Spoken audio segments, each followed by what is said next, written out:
Bonjour à tous, merci d'être présents.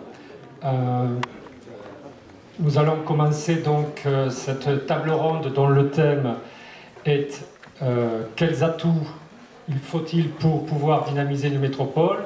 Mais auparavant, on va commencer par une start-up, une jeune pousse.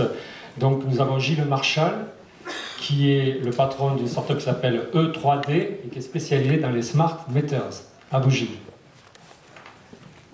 Bonjour, mesdames, messieurs, merci. Donc effectivement, je suis Gilles Marchal, le fondateur et dirigeant de 3D Environnement. Donc c'est sûr que je suis un peu ému d'être ici puisque j'ai pas l'habitude d'intervenir dans une belle salle comme celle-ci et en même temps très heureux de pouvoir intervenir aujourd'hui. Donc E3D Environnement est a inventé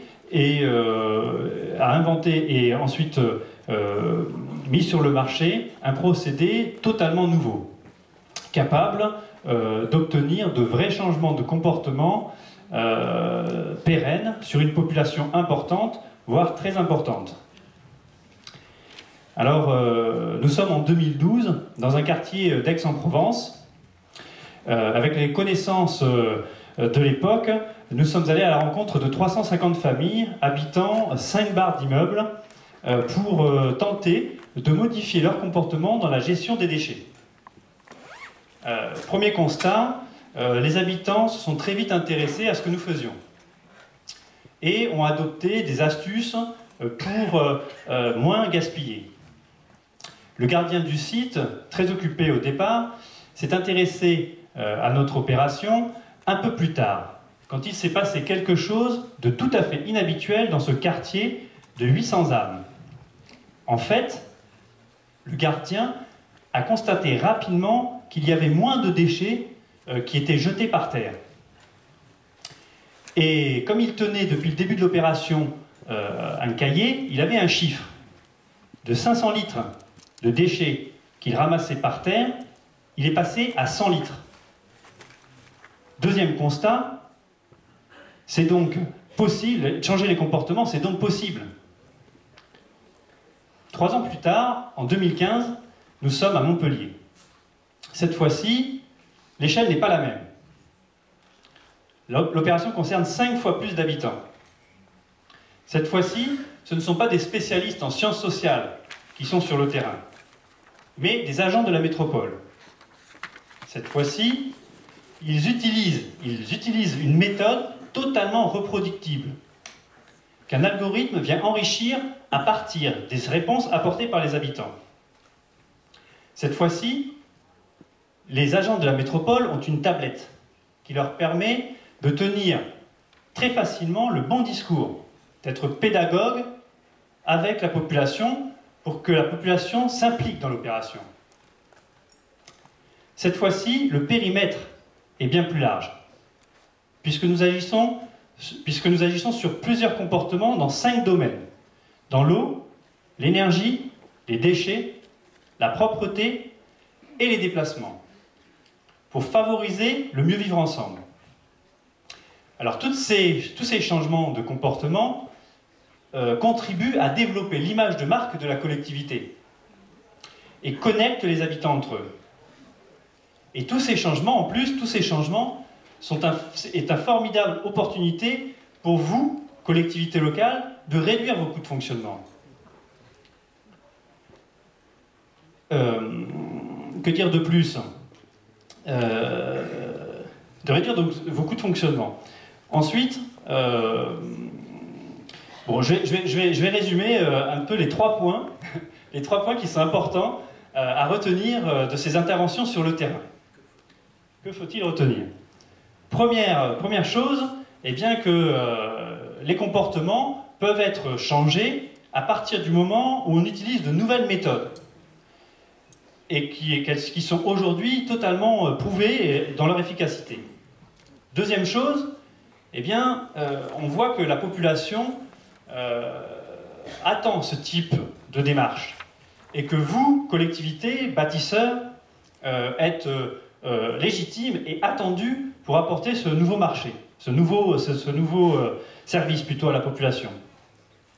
Et enfin, Troisième point fort, on peut maintenant intervenir à grande échelle. C'est important et nécessaire pour obtenir des résultats visibles sur le terrain pour les habitants tant que pour les collectivités. À ces trois idées fortes, j'en rajoute une autre. La dernière. Cette approche, l'approche que l'on envoie, que l'on met en place, est un formidable allié, en fait, pour faciliter l'acceptation de toutes les solutions techniques et technologiques dans lesquelles les collectivités investissent pour faciliter la vie des habitants. Et donc, effectivement, je vais terminer là-dessus avec le débat d'après, où je pense que c'est important que les technologies, mais également l'humain, l'homme, vont participer à dynamiser un territoire, et on va voir comment ça va être possible. Merci Gilles Marchal, et puis bon vent donc.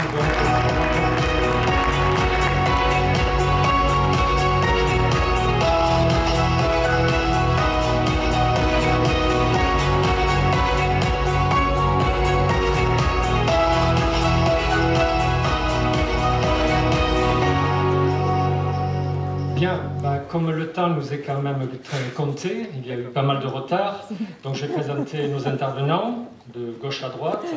Monsieur Joseph Pérez, vous êtes vice-président de la CCI de Marseille, Provence, délégué au rayonnement et à l'attractivité du territoire. Frédéric Chevalier, vous êtes fondateur de The Camp, vous en parlerez beaucoup plus en détail tout à l'heure, un projet ambitieux. Monsieur Patrick Boré, vous êtes premier vice-président du conseil départemental des Bouches-du-Rhône et également maire de La Ciotat. Monsieur Bernard Mailloux, vous êtes directeur général de Cap Énergie, un pôle dédié à l'énergie, dont vous nous parlerez aussi.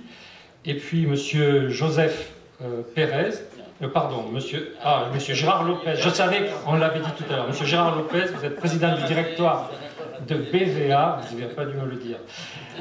Et donc vous nous parlerez plus particulièrement du citoyen.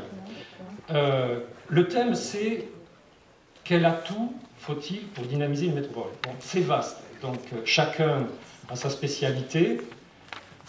Je vous donne la priorité, parce que peut-être vous avez un point de vue plus général, monsieur Pérez. Bien, merci. Écoutez, je vais commencer par vous compliquer la tâche, puisque vous posez la question quel atout, je vais vous répondre quels atouts. Bon, ce qui va peut-être un peu alourdir notre séquence, mais on va essayer d'être bref comme vous l'avez souhaité. Juste un petit mot, on parle un peu en préalable, on parle de métropole, et certains ici dans la salle savent que la naissance de cette métropole est précédée de quelques douleurs d'enfantement.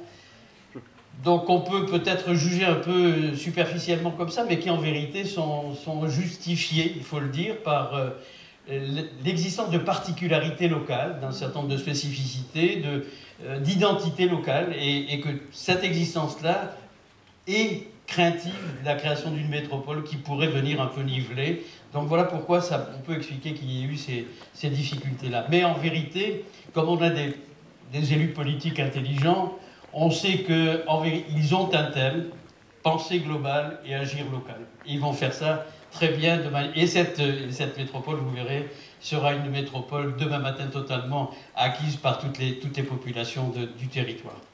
Sur les atouts maintenant, qui était votre question, un premier atout qui est la diversité. À Marseille, c'est le territoire, ou la métropole, on est sur une diversité sociale, géographique, économique. Je vais me borner à parler de l'économique naturellement, en indiquant qu'ici, nous n'avons pas deux locomotives. Une locomotive, nous ne l'avons pas. Comme dans un certain nombre de métropoles qui ont une activité déterminante, dominante, ou un groupe d'entreprises ou une entreprise dominante. Ici, nous avons une diversité de locomotives, une diversité de filières. Et si je vous en dis quelques mots, vous signalez que nos locomotives à nous, en termes d'entreprise, ce sont soit de grandes entreprises